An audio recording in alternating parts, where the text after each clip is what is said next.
Interstate 70 is considered Missouri's main street, and now it's in need of a revamp. Well, many of us have had our frustrations with I-70, and studies show it's becoming too congested. MoDOT is predicting that in the next 15 years, much of the corridor will be in stop-and-go condition. While many are in favor of reconstruction, the debate continues over how to fund the project. One option is tolling. Tonight, in this special report, ABC 17's Christy Reeder is taking an in-depth look at tolling, breaking down the cost for drivers and how it's been working for other states. I-70 is a popular road. It carries about 30,000 cars and trucks a day in the rural parts of our state. It was designed only to carry up to around 18,000. In the Kansas City and St. Louis areas, the numbers only get worse. And here's another number to throw at you. The minimum cost to rebuild and revamp I-70 is $2 billion, a price tag MoDOT cannot afford.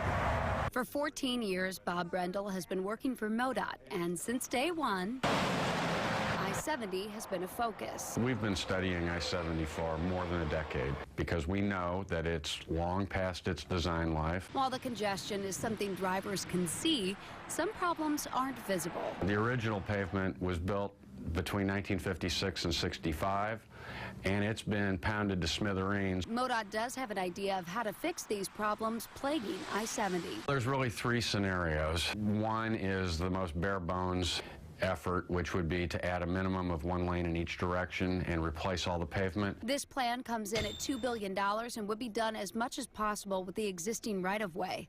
Scenario 2 comes in at around $3.5 billion. It would involve actually building 3 new lanes outside the existing corridor.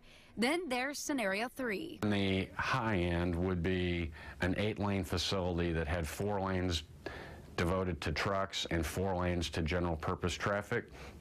But that's about a $4 billion project. The plans may seem like a dream to drivers, but the money is not there.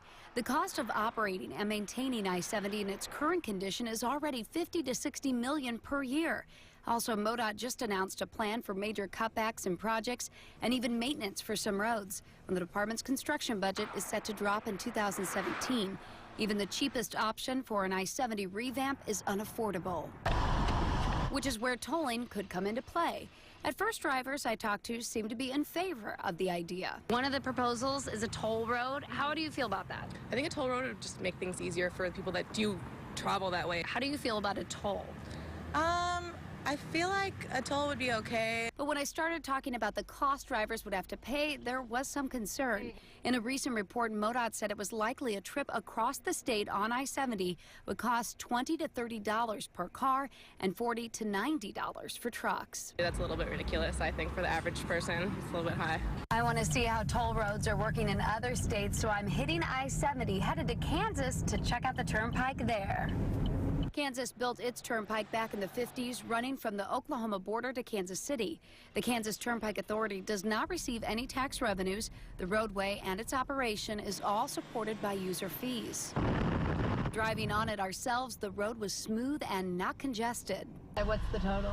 $425. And we paid for that convenience. I think there's an expectation for folks that are told, that are paying a fee to use our road, that our condition is at a very high level. But also, we have a reputation of being a very affordable system. While fees have been increased over the years, when looking at the cash rate per mile for tolls across the country, the Kansas Turnpike comes in low. We have a road that's been established for many years.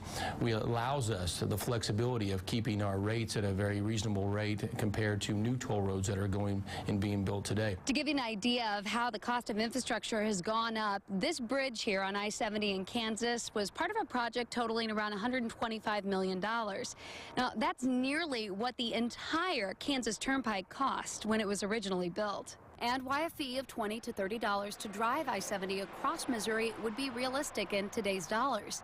If tolling moves forward in Missouri, a study would need to be done to determine rates, toll plaza locations, and governance of the roads.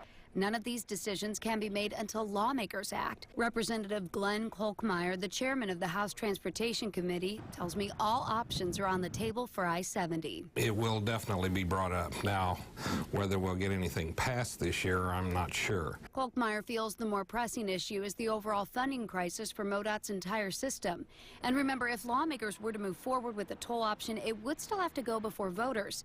It was just last year a proposed sales tax to fund the I-70 project was voted down. It could mean another year passes without a fix. MoDOT has approval from the Federal Highway Administration to rebuild I-70 as a toll road, but that approval will expire if something is not done. There's also been talk about raising the gas tax to pay for the project. Missouri's gas tax hasn't gone up in nearly 20 years.